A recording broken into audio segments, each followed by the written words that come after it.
बिस्मिल्लाहिर्रहमानिर्रहीम, अस्सलामु अलैकुम। हर तरफ सोशल मीडिया पर और जो लोग जानना चाहते हैं चीन और भारत के दरमियान इस वक्त क्या हो रहा है, वहाँ पर भी उन हलकों में भी ये बात हो रही है कि अब हुआ क्या है। भारतीय मीडिया तो ये कह रहा है कि चीनी फ़ौज वापस चली गई, चीनी फ़ौज वापस चली गई। तो इसमें हकीकत क्या है? और फिर नक्शे दिखाए जा रहे हैं, सैटेलाइट इमेजेस दिखाए जा रहे हैं कि चीनी फ़ौज पीछे हट गई है। तो इसमें किस हद तक सदाकत है?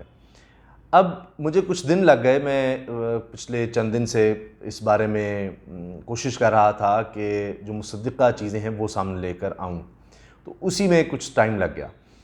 अब पहले तो मामला ये है कि एतबार तो किया ही नहीं जा सकता भारतीय मीडिया पर, और अब तो उनके ओहदेदार भी कुछ ज़्यादा बातें नहीं कर रहे, क्योंकि वो डर गए हैं कि अगर वो कोई बहुत बड़ी बात करने की कोशिश करेंगे तो चीन कहेगा ये तो झूठ है, और इस वजह से अब भारतीय ओहदेदार भी मसाइल का शिकार हैं।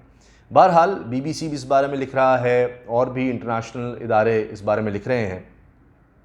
भारत का मौक़िफ़ क्या है? चीन का मौक़िफ़, अब दिलचस्प बात यह है कि पहली दफ़ा सामने आया है नक्शों के साथ। उन्होंने भी अपना मौक़िफ़ दे दिया है, उनके सरकारी TV पर उनकी नशरियात में इस चीज़ को शामिल किया गया, तो वो भी सामने आ गया है, वो भी बहुत अहम है।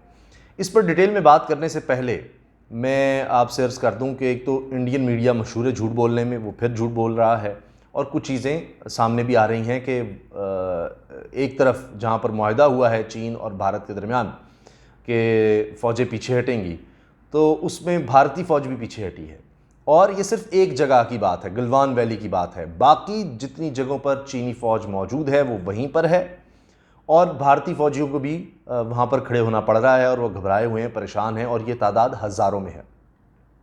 इसकी डिटेल में बात करते हैं, और क्यों आखिर ये भारतीय फ़ौज पीछे हटने पर मजबूर हुई है, और ये सारा इलाका चीन के हवाले क्यों कर दिया है, जिसको वो हमेशा से अपना इलाका कहता रहा है। अब चीन की अमलदारी उस पर क्यों कबूल कर ली है भारत ने, और इसको मीडिया में क्यों छुपाया जा रहा है? ये सब बड़े अहम सवाल हैं। पहले मैं आपको एक बड़ी ख़बर दे दूं। अब आप हैरान होंगे कि क्या ये जो मैंने ख़बरें दी हैं बड़ी नहीं थी। ये कुछ अरसे से चल रहा है, लेकिन अभी जो ताज़ा ख़बर आई है वो है नेपाल के हवाले से। नेपाल ने भारत के तमाम चैनल्स को, तमाम टेलीविज़न चैनल्स को बैन कर दिया है, उनकी नशरियात बैन कर दी हैं। अब नेपाल में किसी भी जगह पर भारत के चैनल्स नहीं दिखाए जा सकते, और ख़ित्ते में अब ये पाकिस्तान के बाद दूसरा मुल्क है कि जिसने भारत की नशरियात को बैन कर दिया है। कहीं केबल पर अब आप भारतीय कोई चैनल नहीं देख सकेंगे सिवाय दूरदर्शन के, और इसकी वजह ये बताई जा रही है नेपाल की तरफ से कि इतना झूठ और इतना प्रोपेगेंडा किया जाता है, नेपाल के ख़िलाफ़, नेपालियों के ख़िलाफ़ नफ़रत दिखाई जाती है, और भारत का कोई सीना बड़ा करके दिखाने की कोशिश की जाती है कि पता नहीं क्या कर दिया, ये नेपाली कौन है, किस तरह हैं, इन्होंने किस तरह नक्शे में ये बात शामिल कर ली, ये नया नक्शा ये कैसे ले आए हैं, जो कि भारत हमेशा दावा जितलाता रहा कि ये तो हमारा इलाका है। तो नेपाल ने कहा ये हमारा इलाका है, निकलो यहाँ से, अब ये नक्शा बना दिया है। इसके अलावा भारत की एक और चाल नेपाल में नाकाम हुई, वो उनके वज़ीर-ए-आज़म को हटाना चाहते थे, इसके लिए साजिशें बड़ी की, लेकिन भारत उसमें भी नाकाम हुआ। तो अब इसमें भी नेपालियों में बहुत ज़्यादा नफ़रत बढ़ गई है भारत के ख़िलाफ़ और इंतहा पसंदी के ख़िलाफ़।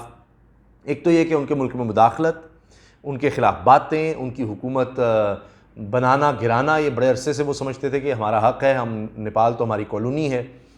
तो अब वो मामला गले पड़ रहा है। ये तो नेपाल की सूरत हाल हो गई, जिस पर इनके ख़ुद आर्मी चीफ़ ने इल्ज़ाम लगाया था नेपाल पर कि ये जी सब चीन की वजह से कर रहा है, चीन इसके पीछे है। तो उस पर भी नेपाली गुस्से में आ गए थे कि ये हर बात में हमें समझते क्या हैं, क्या ये हमें कुछ जानवर समझते हैं, इंसान नहीं समझते, अपने जैसा नहीं समझते। तो अब उनमें भी गैरत, हमीयत जागी है, और कमेंट्स भी मैं देखता हूँ नेपाल से भी बहुत कमेंट्स आ रहे होते हैं। तो बहरहाल देखिए, अभी मैं पहले आपके सामने चीन का मौक़िफ़ रख देता हूँ। जो चीज़ सामने आई है, ये जो भारत और चीन के दरमियान लद्दाख का इलाका है, उसमें फिर कई इलाके हैं। वैसे तो 350 किलोमीटर की तकरीबन सरहद है दोनों ममालिक के दरमियान। अच्छा, और वो ज़्यादातर सारा का सारा इलाका ही मुतनाज़ा है कि दोनों एक क्लेम करते हैं हमारा है, भारत क्लेम करता है हमारा है। चीन ने ये कहा है, उनके CCTV जो है चाइना का ऑफिशियल चैनल है, सरकारी TV है, जिस तरह हमारे यहाँ पीटीवी है, वहाँ पर उन्होंने नक्शे तक दिखा दिए हैं अब, क्योंकि भारत में तो बड़े नक्शे दिखाए जा रहे थे, अब चीन भी सामने आ गया, उन्होंने नक्शे दिखाए हैं और उनकी ऑफिशियल स्टेटमेंट ये है कि हमारे इलाके में, चीन के इलाके में आकर सड़कें पुल बनाए गए, भारत के फौजी वहाँ पर आए, यानी उन्होंने दरअंदाजी की, उसका भरपूर जवाब दिया गया, उनको पीछे हटा दिया गया है और जो स्ट्रक्चर्स उन्होंने बनाए थे, सड़कें पुल वगैरह, वो ख़त्म कर दिए गए हैं। ये उनकी ऑफिशियल लैंग्वेज है। अब इसका मतलब क्या होता है कि वो तबाह कर दिए हैं और मार मार के उनको पीछे धकेल दिया है। अब बीबीसी ये कह रहा है कि उनके ओहदेदार जो बातें कर रहे हैं भारत के, अब मैं उस मौक़िफ़ पे आ जाता हूँ। चीन ने तो अपना वाज़ेह कर दिया, पहले दिन से उनका ये मौक़िफ़ था कि हमारे इलाके में घुसे हैं, पीछे हटें। अब उन्होंने नक्शे भी दिखा दिए और कह दिया है, ऑफिशियली ये स्टेटमेंट दे दी है कि हमने अपना इलाका अब खाली करा लिया है। अब ये एक इलाके की बात है, बाकी जगहों पर अभी भी हज़ारों चीनी और भारतीय फ़ौजी आमने सामने खड़े हैं और बड़ा ख़दशा है, किसी वक्त भी कुछ हो सकता है। जहाँ तक गलवान के इलाके की बात है, यहाँ पर चीन और भारत भी ये मान रहा है, उनके ओहदेदार भी मान रहे हैं कि जी 30 जून को माहा हुआ कमांडर्स के दरमियान, और फिर अजीत डोवल ने उनके वज़ीर ख़ारजा को फ़ोन भी किया चीन के और उनसे कहा जी हम ये एग्रीमेंट मानते हैं। 4 नुकात भी उसमें डिस्कस हुए कि जी हम कशीदगी नहीं चाहते और कॉन्फिडेंस बिल्डिंग बैरियर्स के लिए आगे बढ़ा जाएगा, तरक्की के लिए और अमन के लिए हम मिलकर काम करेंगे। ये तो ऑफिशियल स्टेटमेंट होगी। अब असल कहानी ये है कि 30 जून को जो कमांडर्स के दरमियान माहिदा हुआ, उसमें ये था कि दोनों फ़ौजें, ये जो इलाका है गलवान का जहाँ पर ये सारा तसादुम हुआ था और भारत कहता है उसके सिर्फ 20 मारे गए, बहरहाल शायद इससे ज़्यादा मारे गए और ज़ख्मी बहुत हुए फ़ौजी, उससे दोनों फ़ौजें पीछे हटेंगी। कितनी पीछे हटेंगी, ये बड़ी दिलचस्प बात है। जो इलाका भारत अपना कहता था, उससे भारत कई किलोमीटर भारतीय फ़ौज पीछे आ जाएगी और चीनी फ़ौज तकरीबन उधर ही रहेगी। मतलब इसका यह है कि भारत ने आखिरकार मान लिया है कि गलवान की वादी, जो चीन हमेशा से कहता रहा कि सारी वादी हमारी है, अब चीन ने वो चीज़ मनवा ली है। अब वहाँ पर कोई परमानेंट स्ट्रक्चर नहीं भारत बना सकेगा और इनकी फ़ौज को पीछे भी हटना होगा। वो इलाका जहाँ पर ये दिहाइयों से पेट्रोलिंग करती रही इनकी फ़ौज, इनके अपने ओहदेदार मान रहे हैं, अब वहाँ पर भारतीय फ़ौज पेट्रोलिंग नहीं कर सकेगी। तो असल में अब इन्होंने चीन की उस इलाके में हवलदारी मान ली है। ये तो यहाँ की बात हो गई। अब आ जाते हैं दूसरी तरफ, जो बाकी इलाके हैं वहाँ पर 2 मेन इलाके हैं, वहाँ पर अब भी हज़ारों की तादाद में चीनी फ़ौज है और इतनी फ़ौज भारत को भेजनी पड़ी है। असलहा अभी तक दोनों तरफ से भेजा जा रहा है, सामान भेजा जा रहा है। उन 2 इलाकों में उसी तरह की सूरत हाल है। अभी इस इलाके को की कशीदगी को कम करने के लिए सारा कुछ किया गया है, वहाँ पर वैसी ही सूरत हाल है। तो अब भारत क्यों ये बात बाकायदा अलल ऐलान मान नहीं रहा, इसलिए को क्या मुँह दिखाएगा कि फ़ौजी भी मरवा लिए, इलाका भी मान लिया कि चीन का है और पीछे भी अब आ गए हैं, हट गए हैं, तो हमारे पल्ले क्या रह जाएगा। और ये डिबेट हो चुकी है कि उनका इंटेलिजेंस फेलियर था, उनकी फ़ौज फेल हुई है एक दफ़ा फिर, भारत की फ़ौज, ये चीज़ें मान ली गई हैं। अब होना क्या है, आगे क्या किया जाएगा, किस तरह भारतीय सेंटिमेंट्स जो हैं, वो जो इंतहा पसंदी को उनको फैलाया हुआ है, उसको किस तरह दबाया जाएगा, इस शिकस्त को किस तरह छुपाया जाएगा। वही जो 1962 वाला मामला हुआ, फिल्में बनाई जाएंगी। अभी अजय देवगन भारतीय अदाकार हैं और फिल्में भी बनाते हैं, उन्होंने ऐलान कर दिया कि वो इस वाक़े पर, जो उनके फ़ौजी मारे गए हैं 20 और बाकी भागे वहाँ से मार खा के 100 के करीब, इस पर वो फिल्म बनाएंगे। अब फिल्म में वो अपनी सोच दे देंगे और बस फिल्म में वो जीता दिखा देंगे। यही भारत के पास आखिरी हल रह गया है। जिस तरह हमेशा वो फिल्मों में ही उनके फ़ौजी बड़े काम दिखाते हैं, अभिनंदन के बारे में भी उन्होंने फिल्म बनानी है, तो अब वो फिल्में बनाकर ही उसी में जीत सकते हैं, हकीकत में नहीं जीत सकते। जिस तरह वो पाकिस्तानी फ़ौज से नहीं जीत सके, इसी तरह वो अब चीनी फ़ौज से भी नहीं जीत सके, वहाँ भी उनको मार पड़ी है, लेकिन फिल्मों में आप उनको जीतता देख लेंगे। यही उनके पास हल रह गया है।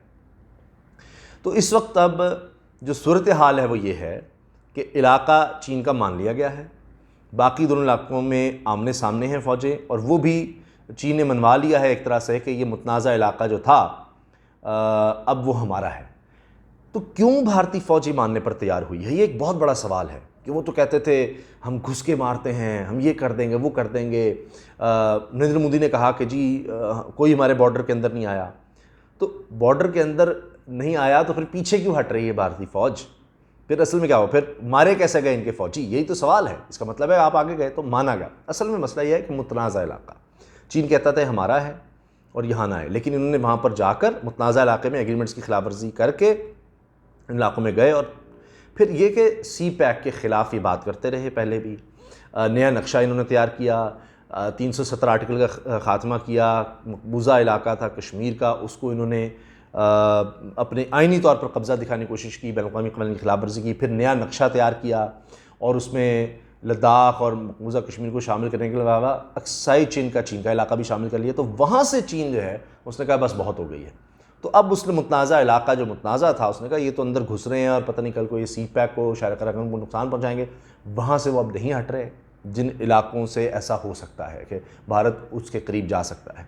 तो ये असल वजूहात हुई हैं कि अब चीन बड़ा एग्रेसिव हो गया और उसने कहा कि नहीं, ये मुतनाज़ा तो चलो जब तक था तो था, अब तुमने जब ये मुतनाज़ा इलाके को ख़राब करने की कोशिश की और लद्दाख में मुतनाज़ा था, मकबूजा कश्मीर में मुतनाज़ा था और है, तो वहाँ जब आपने ख़राबी करने की कोशिश की मतलब आपकी नीयत ख़राब है। आपने तो अब नीयत के साथ साथ अपना अमल भी दिखा दिया है अक्साई चीन का नक्शा तैयार करके। और आप कहते हैं गिलगित बल्तिस्तान आज़ाद कश्मीर का भी वो सी पैक गुजरा है और चीन के लिए सप्लाई के लिए बहुत अहम है सी पैक गवादर, कि अगर उधर साउथ चाइना सी में कोई गड़बड़ होती है तो उसके पास यही रास्ता रहेगा।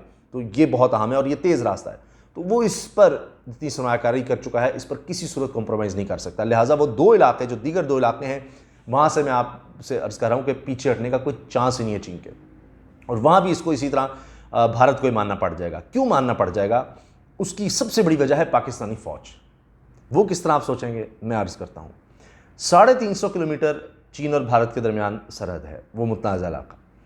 अब लाइन ऑफ कंट्रोल पर पहले ही जब भी ये बिला इश्तियाल फायरिंग करते हैं मुंह की खानी पड़ती है। उसके बाद अभी इन्होंने जब ये मामला अभिनंदन वाला हुआ, जहाज़ गिरा, तब देख लिया कि मुंह की खानी पड़ी। तो वहाँ ये कहते हैं कि पाकिस्तानी फ़ौज से ही हम नहीं लड़ पा रहे तो चीन से हम नया एक पंगा ले लेंगे 350 किलोमीटर का।